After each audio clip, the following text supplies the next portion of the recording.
when you're piloting the matchup correctly. So far now, Hanwha Life banning away the Rise, and maybe now they're the ones signifying that they want to get their hands on the Press Q champion. There we go, though. This away. is the Kill Gen.G ban. Fly gulps. Yeah, that is the Kill Gen.G ban. Look at his face. His It's like, teeth. He's like, oh, wait a minute. wait a you told me I was gonna get Lissandra. But again. guys, I'm really good at a champion.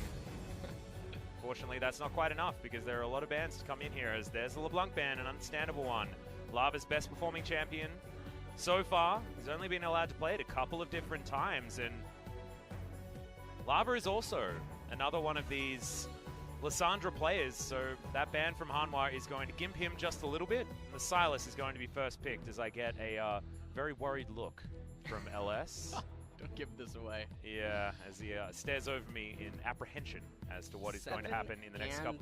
12. And some of those victories have been... Ezreal is available. Yeah.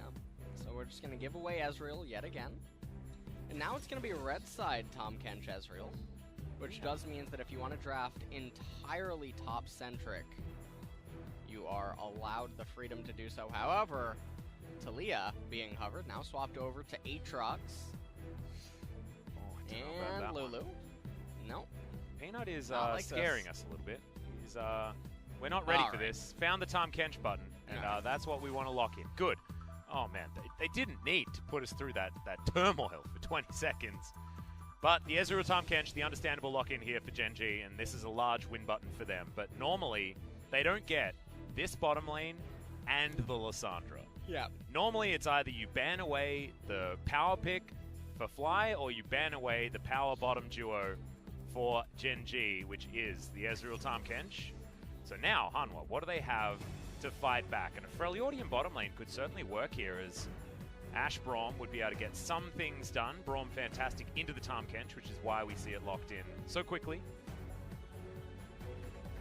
We'll have to see what ADC ends up accompanying us here. This could be an interesting one. A little bit surprised not to see Callista Galio potentially come out, especially when you already have the Silas. But instead, it looks like it will be Braum and Kai'Sa. And now, if you are at Gen.G, with so many mid laners having already been banned away, you can just pick a mid laner here. Maybe we'll see Aurelion Sol actually picked, and then more target bans focused away. Alternatively, you could get Syndra, in which case she would be queen of the mid lane. Or you can pick a jungler and pinch the jungle pool for Bono. Do that, except the jungle pool's pretty wide open. Yeah, Bono doesn't exactly have the largest effective champion pool, though, because with the Lee Sin locked in, he's got 4 games on that one. He's got 4 games on the Xin Zhao, despite a pretty pitiful win rate. And then everything else is on Olaf. He's got 9 games on the Olaf, as that's going to be the first ban, obviously, here from Gen.G. So they're thinking that Bono's effective champion pool is not as large as what he's been actually able to put forth on the Rift. He's played 6 unique champions so far this season, so certainly can play a lot, but at what level can he actually play them? So having a look at the win rates, things are a little bit of a worry. You got 50% win rate 1-1 on the Zac, 0 on the Rek'Sai. Now with an extra game, he was the one that debuted it, I believe, in the last couple of days in their first match of this week. So Azir going to be taken away from Fly. They're really digging deep for Fly's champion pool in recent days. Rek'Sai now being banned away. Not the most threatening champion against what Gen.G has already been drafting, especially given the fact that they are red side. A little bit of a surprising ban. Now Irelia is well, that is a ban against away. Roche, because we saw Fly play the Irelia when she was pre-nerf, and it wasn't a great time, as Karma being looked at right now. Still a flex pick, but certainly feels like something that Fly should easily be able to pilot to some priority in the mid lane. And now Yasuo being hovered, and the Irelia pick made me think that maybe they're trying to get their hands on an Aatrox, but the Yasuo is locked in. Don't think that we will be seeing that. Instead, we're going to see a Zac pick, and I have really... No, the Yorick coming in for Tal. So now Jace is banned away, but Jax is still available. There are a lot still available. The Fiora is also still available, which is the real scary one. I think that Roach just needs to snap Jax here in response to the Yorick. Do you like Jax more than you like something like a Fiora that Gen.G are hovering right now? Because I also think that Cube is the Fiora player. He plays Fiora in a very interesting way, often a very sacrificial way for Gen.G, but has been able to split push Gen.G to victories in the past, and now it's going to be on Roach to do so. And so we are going to have a knife fight up in top lane. Never seen the Sylas versus the Karma actually play out. Both obviously going to take teleport respectively, but the explosive extended team fighting for both of these teams is present. I like Karma in melee matchups just in general because you can mantra your W and just suck all the life out of him, right? So it can certainly be something that you can capitalize on, and keeping a Sylas in a position that you want him is very easy because what happens when you hijack a Karma as Sylas? What does mantra do? Does it turn all of your abilities into Karma abilities? Yeah. You just don't get the mantra. Wait, no. You get the mantra when you press the mantra button, right? And you get to mantra one of Karma's abilities? It's like Jace. You get QWE. Oh. Yeah. That's kind of cool. I think. All right. This is another one of those times where we're like, does the Cannon ult actually stun when he's not Cannon? I don't know. Well, we'll have to all learn alongside you guys. We were linked to a video yesterday, but unfortunately, we went to bed because it was midnight when we got back home. And now we're back here again. So, unfortunately, haven't actually figured out every single Sylas interaction with these ultimates, and we're excited to learn alongside you as to what happens when you hijack the Karma, because it felt like we had a pretty good gauge on the ultimates that Sylas has been able to employ. As we have a look at the first lineup. And we are about to jump into game number 2 here. And this is a very important game for Gen.G. They need to win this. Getting the 2-0, helping with the point standings. Here we go. All right, game number 2. Can Gen.G actually get the 2-0? Let's find out now.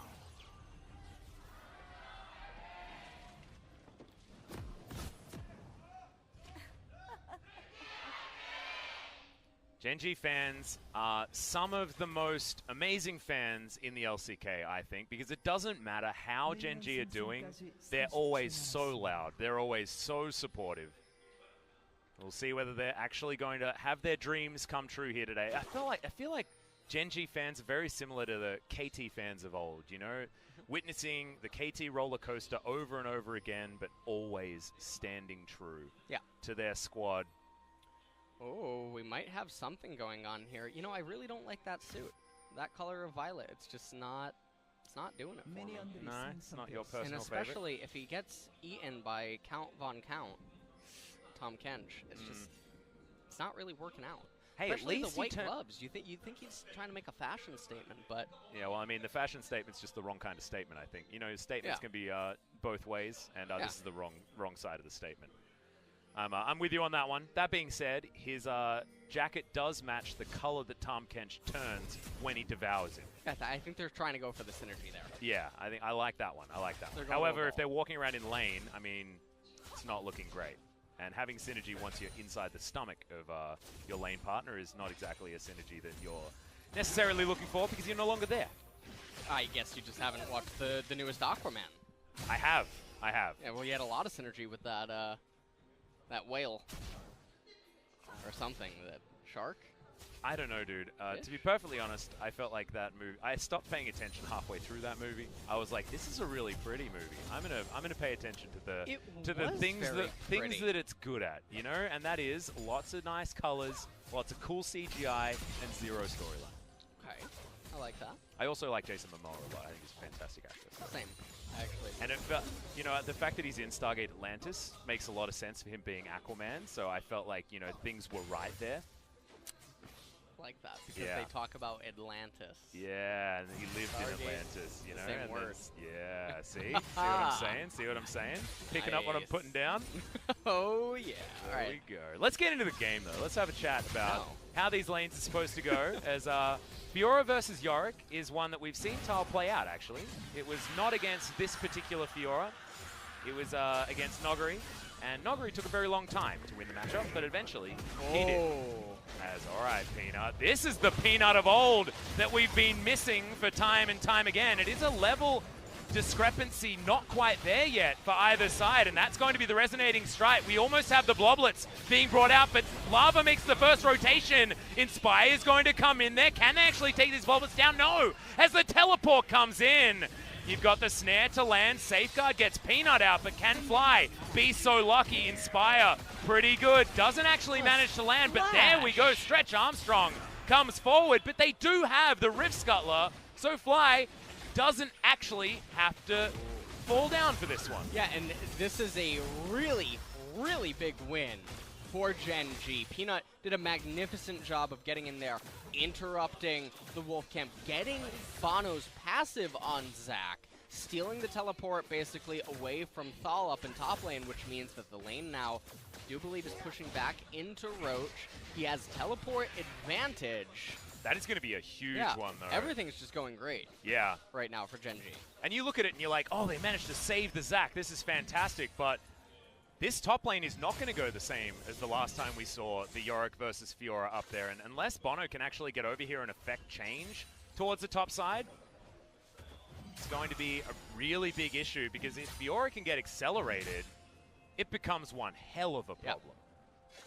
That's an interesting ward spot, actually, by the Fiora. I guess that what that's signifying is that Roach is going to be content with allowing the lane to come all the way up and just doesn't want Zac to sneak into the brush and try to put her down right at the exact timing that she's looking for the freeze up in top. And as we were talking about the lane setups and stuff, mid is a gentleman's agreement, and bot likewise is a gentleman's agreement. We're not likely to get any sparks flying on that side of the map. This entire game comes down to Fiora versus Yorick. So if Fiora gets really far ahead, Hanwha Life doesn't have a reliable answer to her, which is normally the case when you're up against a top Fiora. And so basically I would expect junglers to have a lot of focus around here, around level 6.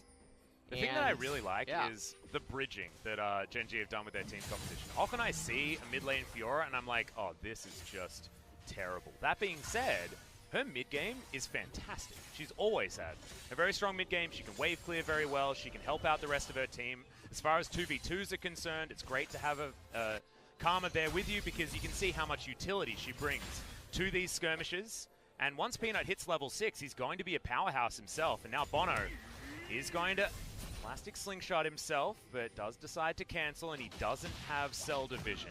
This is a huge deal as Peanut cleans up some wards, and Gen.G remain in control of this early game. And right here, Fiora's going to end up teleporting back, but the problem is that she already has 1.5 waves pushing into Yorick, so what she can do now is try to crash this wave and then advance into Zac's blue side jungle to get intel for Gen.G and locate what camps does Zac have remaining.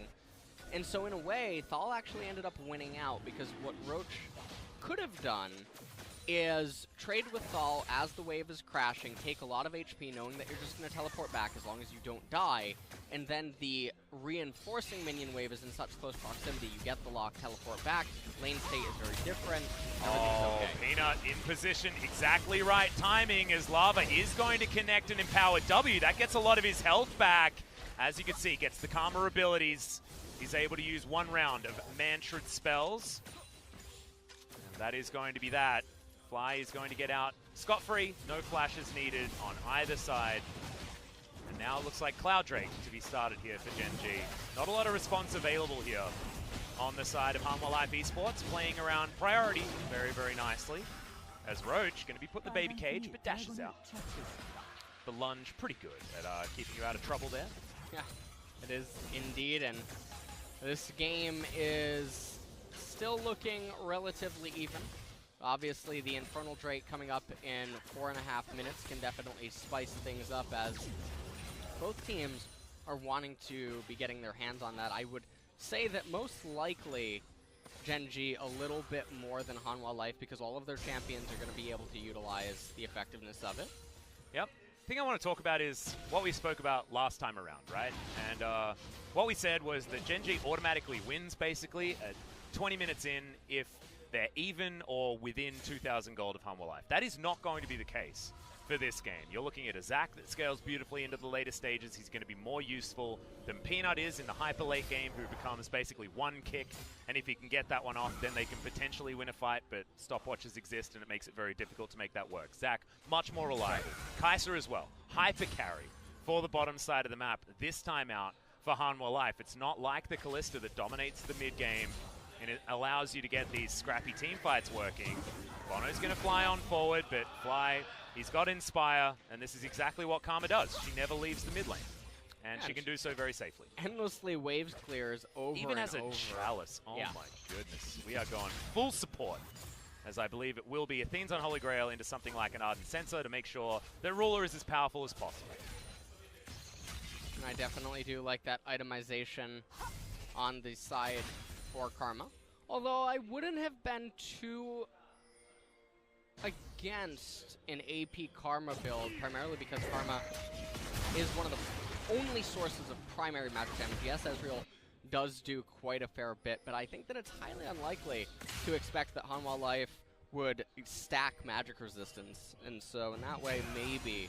Yeah, and also I feel like if you're playing around a 4-1 composition like Gen.G are, you want to have as much wave clear as possible, right? So you get a Luden's Echo in order to clear up minion waves while Roach is causing a ruckus elsewhere, and Hanwha Life don't have the range to siege you. In fact, range is at a premium here for Hanwha Life. If they're in a siege scenario where they're trying to force things, it's not great. They do have a lot of great dive. Bono can certainly get in there as the Zac and cause problems, but 5v4 is still going to be a problem here for Hanwha Life, so I still really do like the ability for Akama to stop any of that dive potential by just removing minion waves from the equation. Tal going to lose out on that trade exponentially, and that means the Peanut not going to be able to have that counter gank opportunity because Tal just can't even utilize Bono there. Now Rift Herald is coming up. Wouldn't be too surprised to just see Peanut come over to it right away, Q over the wall, and start the Herald. There you go. All right. There we go. Things working out. I might actually have a commentator sitting next to me for the majority of the broadcast, and I'm very excited about that. Things actually going right here, and Gen.G getting things right beautifully in this earlier stages of the game. Okay, so 1,000 gold is going to be the lead just from lanes working out better, but Bono is going to stop that Rift Herald from being taken. Do you think that is Scuttle Crab Rift Herald's offspring? They do seem to have a little bit of similarity. Yeah, the coloring's a little bit different, but we see that in some species. Okay. In the animal kingdom. So can we call Shelly like Scuttle Mama from now on? Sure. I can get behind that. You can get behind that? What's Shelly's last name? Ooh. That hasn't been thought about. That's true. All right, so we've got a dub, a last name for Shelly, and then we can name the Rift Scuttler. Yeah. You got any ideas? I'm thinking. I've thought of 4 different names. None of them are appropriate. It's not okay. They can just be misconstrued very easily, you know? Oh, man. Well, not quite sure. I'll have to get back to you. Maybe, yeah, okay. Maybe in the we'll have a bit of a brainstorm. We've got to make sure that we...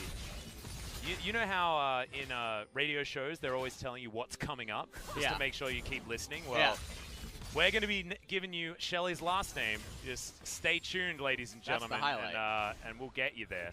We got quite a lot of names on the Rift. We got Agatha and Bertha. That's the left Gromp and the right Gromp. Right, got it. All right. Then we have Julia and Julian. Yes, we do, for maidens on opposite sides of the map. Exactly. Yeah. If Yorick is versus Silas, not for any blind pick, because unfortunately we don't have that anymore. What else do we have? We have all of our wards that we've named over on the Pub Smithy side of things. Turrets are named Brick. That's true. That's true. And I was about to say the Brick isn't a name, and then I remembered Anchorman is a thing. So, of course, Brick is an actual name. Proper noun, everyone. Brick Tower. That is his name. Yep. And don't you disagree with it? Mm-hmm. As Hanwha Life have started off this Infernal Drake, Gen.G in position to try and stop this one. As you can see, both top laners are ready for a teleport. The Maiden is available. And actually, Hanwha Life, if there is a teleport to come out from Roach, if you get second teleport on the Yorick, you can leave your Maiden in the lane and actually get a lot of value out of that pickup. Not going to be something that they can actually capitalize on just yet, as Hanwha have not pulled the trigger. Peanut still waiting in the wings, wanting to pick up this Rift Scuttler, which he should be able to gather for himself some valuable, immovable intel here for Gen.G. And I think that right now what's really happening here Okay, the anti-Kench maneuver here as Bono's looking for a kidnap. Connects the dots and is able to get them back forward. First Blood goes over to Sungyun and should be able to make it another one. Double kill on the bottom side of the map. And Peanut should be able to get himself a Rift Herald, but that is not going to stem this bleeding. Yeah, and this is a really, really powerful turn of events here for Hanwha Life as they just exploded the bottom half of the map wide open. They end up picking up a lot of plates down in bottom lane. They're going to get themselves the Infernal Dragon. And actually, Kaisa has stopped recall. Can Ruler be a hero? Oh, we're going to follow the Trish up Rod. That was actually very close. The key was there with the Unbreakable anyway. That is going to be the trade, as HLE is going to get picked up here for Gen.G. Peanut. It's a good answer, but not one that is going to even things out by any means. As the blue buff has been started, Lava wants to pick that one up as come on, mate, got to stop taking that one down, and it is going to be a successful transfer. But look at this, the plates have just fallen. Gen.G a little bit late on this one, but they should be able to get first turret over to Roach. It's really interesting that they elect to use the Herald up in top lane as opposed to mid lane, and the reason that I say that is because with no objective on the map here at only 14 minutes, the laning phase is able to be extended a little bit longer. Let me talk about that in a second, though, as we see Zach come in over here. Neither party ends up flashing. And so Zach, I mean, this was a pretty cookie-cutter gank. That being said, I mean, if flashes hadn't been used, that wouldn't have happened, right? Yeah. It just would have meant a return gank to come in there. But yeah, at a pivotal moment in the game like that, where Infernal Drake was on the map, when Shelly was on the map, it's a time where you probably want to keep yourself alive for a little bit longer. So certainly a fantastic turn of events for Hanwha, but I probably would have invested some summoner spells if I was the Gen.G bottom lane. Hindsight 2020, so not going to throw too much judgment forward. What if someone's hindsight isn't 2020? Probably get their hindsight vision checked. Can you do that? How can you? Yeah. What does that even look like when your hindsight's not 2020? Because you have one of those things that you put on the wall where the letters get smaller and smaller. Do you have that for hindsight? What's the check? Oh man, I guess that's like when a flat earther does an experiment and it fails, and then they're like, you know what, we must have done something wrong. Yeah. That's maybe our whole fundamental view of the roundness of the planet is actually not correct. I just watched the Flat Earth documentary yesterday on Netflix. Yeah, you told me about it. It sounded very depressing. I'm not quite sure that would be the word that I would use to describe it. I think that you're being very generous. Aha. I was wondering where you were going to go with that one, but I'm definitely satisfied. As Thene's Unholy Grail is completed, you got Ravenous Hydra done for Roach. He can continue causing a ruckus, even has the Phage there just for some extra utility. Get around this lane very, very nicely, and he's happy to overextend. This is exactly what you want out of your Fiora. If she's free to draw all of this pressure towards the top side, that's when you know things are going right. As Lava turns up, he's going to try his hand. It's slowing down the Fiora push.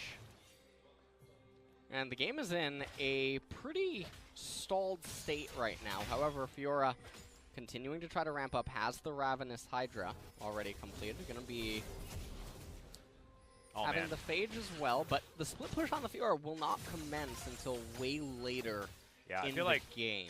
You need Trinity Force and Spear of Sojourn before you really are able to dictate the pace of the matchup between the Yorick. We saw Tal even navigate this matchup very, very nicely until approximately 35 minutes into the game, like really, really late. As Hanwha, they're looking to try and knock down this top outer turret, and they should be able to do so relatively easily. Peanut down there with Fly, trying to raise the bottom tier 1 turret, and so trading top tier 1 for bottom tier 1, not the end of the world by any means. Yep. As we do have Roach, I believe, pathing towards bottom. I think he wants to get in. Wow, and actually tempo advantage here for Gen.G as well, as Voidseeker not going to land. Ruler has to play very carefully because he knows that the Kai'Sa did get an accelerated start. Lava going to continue pushing on here, but bottom side of the map, you've got Gen.G pulling away. Pretty understandable Gen.G move here, making sure that they only take as much as they can guarantee. Will it cause this wave to cause damage to the turret? The answer is basically no, as Silas is not going to stick around. Top side, not going to overextend on the Hanwha side of things either, as we do have some normalcy proceeding here. Ardent Sensor done for Fly. And with a Trinity Force build coming out from Ruler, that is actually going to be a huge deal because he's going to be auto-attacking more, larger amount of attack speed, less of that reliance on just landing Qs. Wants to have the passive stacked up as much as possible and weave these auto-attacks in as Sangyun going to at least avoid the W. At this stage, though, Ocean Drake coming up in about 15 seconds as Lava steals away the ultimate from Ezreal. And one thing I do want to point out is that Lava is doing that build again. Oh, yeah? That is not the best for going later on into the game. Yeah. I'm a sad panda. Yeah, the Rod of Ages into the Spirit Visage and the Iceborne Gauntlet would be the correct answer here, as Sangyun is going to at least finally take down the Gromp. Which one's that? That is Agatha. Agatha. Yeah, left to right. A-B. All right. Okay. Agatha and Bertha. Yes. Beautiful names. Beautiful names. As Lava's going to move on over. Looks like the blue buff should be taken here by the Silas. As some normalcy has hit the Rift, and 1,000 gold is certainly nothing to write home about. But as this game progresses, that Infernal Drake is going to look way better than the Cloud Drake that's circling the Gen.G members. Peanut at least is going to be able to get around his jungle faster, but that is not something you want in these straight-up fights that Hanwha are going to be going for. They're going to be piling in, they're going to try and jump on you and crush you. And it doesn't matter how much movement speed you've got, because Elastic Slingshot is going to be faster than that, guys. That's just how that one works. Well, Hanwha Life picking up the Ocean Drake here. Not going to be the biggest of victories, and I only say that because it won't really come online again until and if Hanwha Life does end up having Baron, and even then, it is still quite difficult to fully get the bang from it unless you end up having 2 to 3 of them. Yep. Ruler wanted to go back and grab himself a Trinity Force, but first he's going to pick up this Brambleback. Peanut started that one off for him. Vision available on the Baron buff here for the red side of the map generally is something that we're going to see, and it's control for Gen.G topside for the moment. But we're yet to transition over there on the Hanwha Life side because we're only 30 seconds after the Baron has spawned. And bottom of the map is where Roach is going to start his onslaught towards the enemy base. And this is where, can Gen.G play around a split pusher is going to be our question.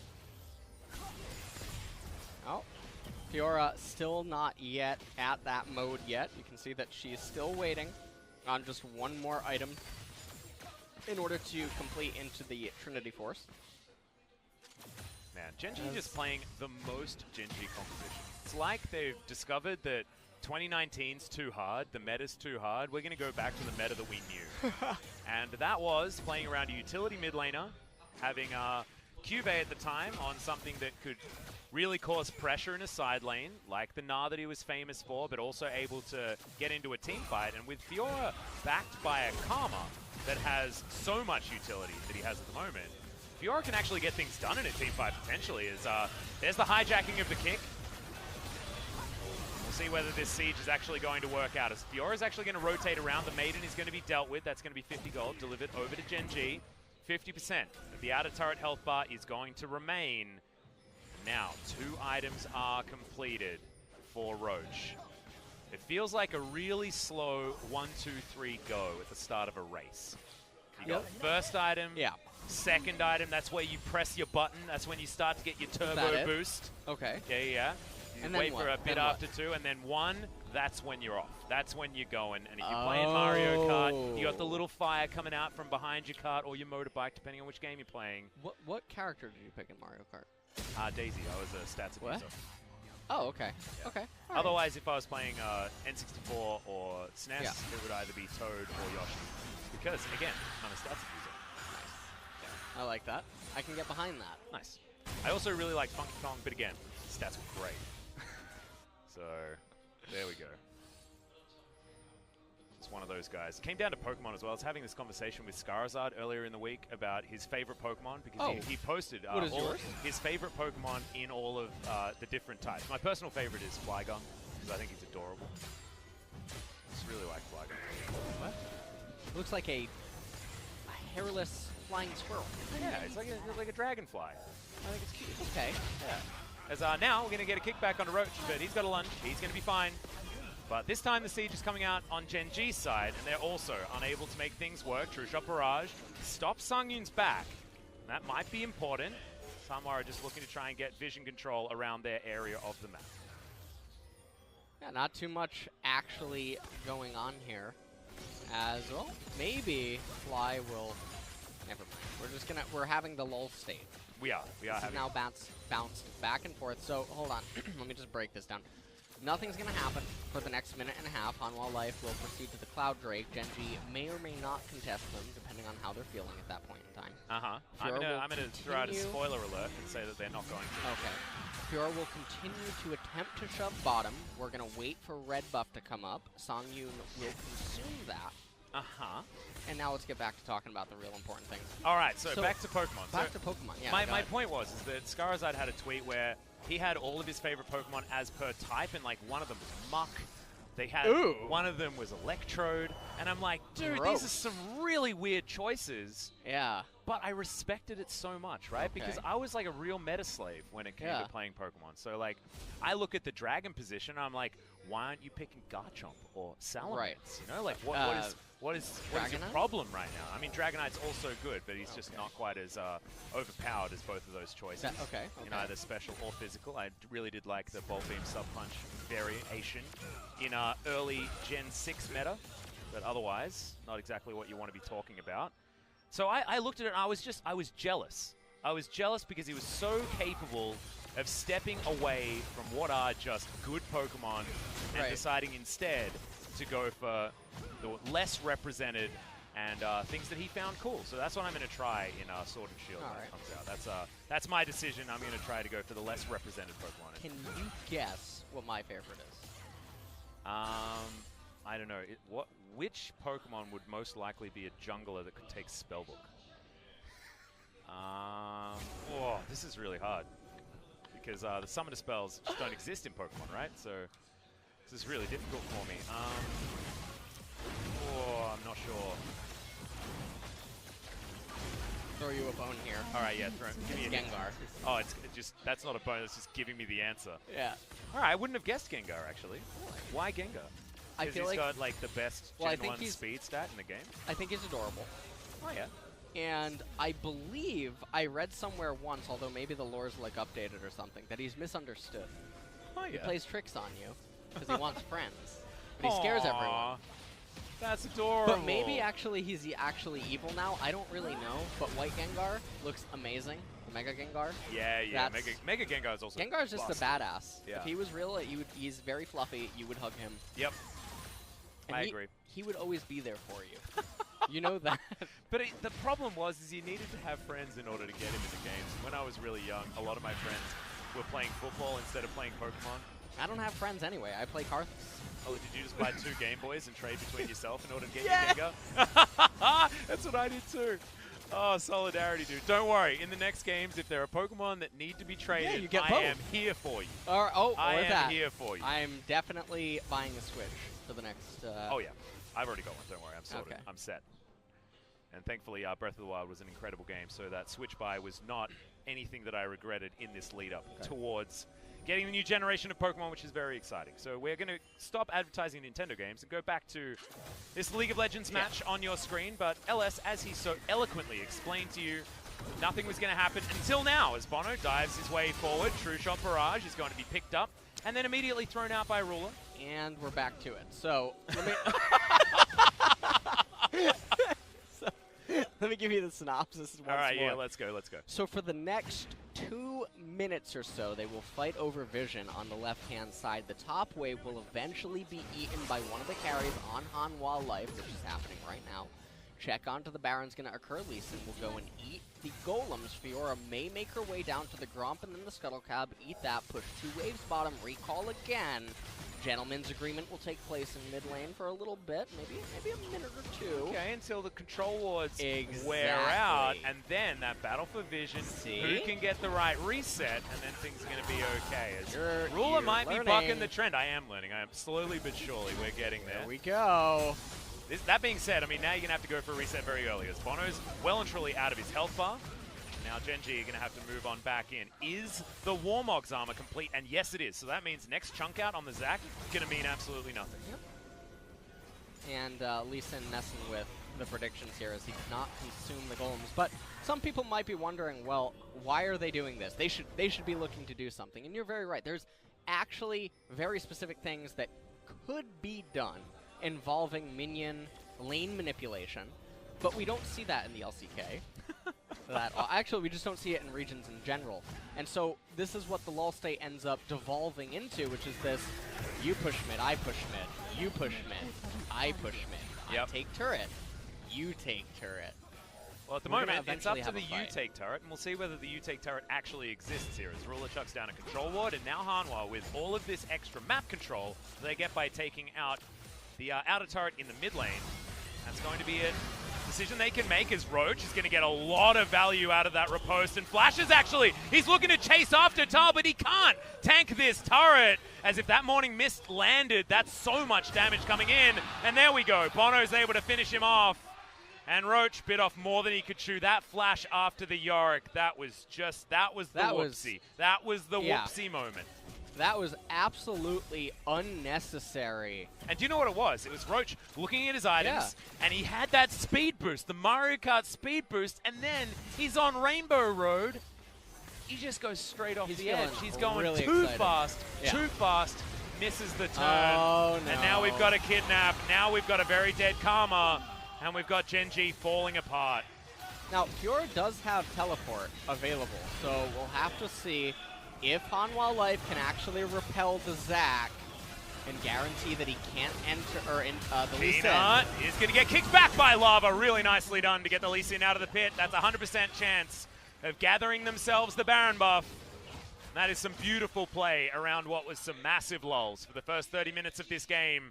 And now this Fiora split push win condition looks further and further away from being successful. And Roach just single-handedly threw the entire game with that. He already had gotten the flash from Thal, and it was reaching a point where Yorick wouldn't be able to contend with her anymore. And we take a quick look at it right here. Yeah, wait. And the flash, that's the whoopsie. Yeah, that's the whoopsie. Doesn't end up getting the vital. And even if you make the argument that in a different world he gets the kill on Yorick, congratulations. You get the bottom tier 2 turret. Slow clap. Yeah, precisely. And that's what your job is. That's what you're supposed to do, right? In that scenario, Ruler is gearing up towards what could be a Blade of the Ruin King, or, of course, the Hextech Gunblade that the Ezreals have decided to go for. I see no Sork shoes on this Ezreal, so probably more like a Blade of the Ruin King. But Sangyun, he's on 3.5 items. He's feeling peachy.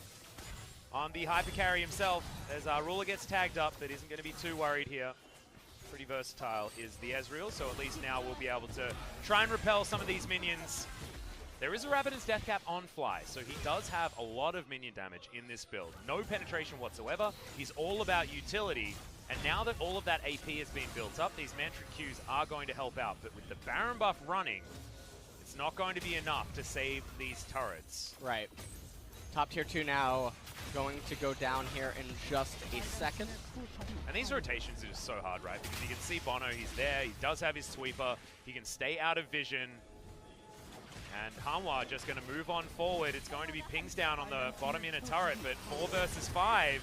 I just feel like the dive opportunity is going to be too relevant here as Ruler picks up a big shield from the Inspire, but look at that. Base is broken on the top side of the map. Might also be broken in the mid lane as well, as Tal gets that Dark Procession down and is able to stop Peanut from stopping that one. So 2 inhibitors for an inner turret bottom lane. I don't think I need to do the math for you guys. That is a bad news story for Gen.G. And they had already decided they could not defend. It's not worth bringing Roach back because it would end up being the same result, except maybe some casualties added in. So even though it's not the best trade, Gen.G did try to make the most out of the situation that was handed to them. And now the 1 lane remaining. will be the one that they are going to barrel down, as super minions will be coming in from top and middle lane. And we're about to have a Lord of the Rings, except there's no Gandalf in this one. Yeah, he's not. He's sleeping. Yep. On the first light of the third day. Well, we're on the second day. He's not here yet. Unfortunately, Gandalf not going to be coming in with his cavalcade of men of Gondor, or whoever he came with. Did he grab some? Oh, no, he grabbed Eomer, didn't he? He headed on over and helped out. He said, yeah, sorry about your uncle there. He was just being a bit of a jerk. He got possessed. So come back and help us out. And he's like, all right. Just to give you the synopsis on what happens in the two towers, is that's going to be base broken bottom side of the map as well. It's Indo Sungyun. He gets completely impatient, but it pays off as he destroys Ruler. Kidnap successful. Both mid laner and AD carry have been removed as Peanut gets a cute kick, but it's only that. It's only cute as they have to watch these Nexus turrets fall. We're going to game number 3 as Hanwha Life. A beautiful redemption match after Gen.G fell apart. Bottom side of the map. We can tell the time. We can tell the exact moment when it all went wrong and all the pieces of the puzzle just fell out for Gen.G. Yeah, there were two really key decisive moments inside of this game. The first one happened in bottom lane, where Bono was able to go bottom, ult the bottom lane of Gen.G, and then pick up the kills there, convert it into an Infernal Drake plate capture, yada yada yada. And then the second time was when Roach decided to try to flash for a kill onto Tal down in bottom, ends up handing away the Baron at that. And so now, if we're thinking about who's the MVP of the game, Bono got the initial Infernal thing started. He also got the shutdown onto Roach later, so it's most likely going to be him. Yeah, but I think Bono if I'm throwing a little bit of salt, Roach is the MVP of this game. Hanwha Life couldn't have done it without him.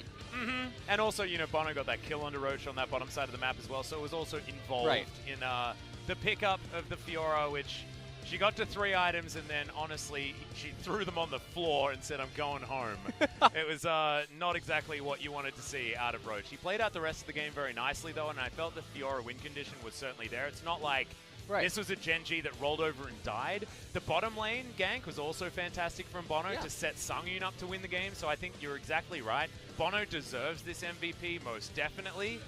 And I just liked that, yes, there was a lull in the mid-game. Yeah. Yes, we were talking about things like, you know, Lord of the Rings and Pokemon for a lot of it, but this game was not a game that was inherently lost by Gen.G making fatal mistakes. They made one mistake. Their top laner overextended trying to go for a kill. But this was still a really nice game of League of Legends on both sides. So going to Game 3, it's exciting. Yeah, this was a game of chess that was going really long. Yeah. And then all of a sudden, some guy forgot to move his pawn. He got backdoor mated. Yeah. That's actually what just happened in this game. It was looking like it was going to, you know, be a long, nice game. We're going to have a lot of moves, and then, whoops. Yeah, we were going to be here all night. We'd planned everything to make sure that we could get all of this chess in, but unfortunately, you get halfway through and things go belly up. But, you know, these things happen. And so I actually really liked what we saw out of Gen.G. I thought that Fly was actually serviceable on the Karma in the mid lane. I hate the Karma pickup just in general a lot of the time, but I understood what it could actually do if you move into a late game scenario. And even if you've got Roach in a side lane, if he teleports into a team fight, gets himself an Ardent Sensor buff, then things can certainly be huge moving on forward. We unfortunately do not have any stats for this game, which means you're just going to have to hold on until game number 3 before we see any stats of any kind. And that means, guys, that we are going to be going to a short break. So when we get back, the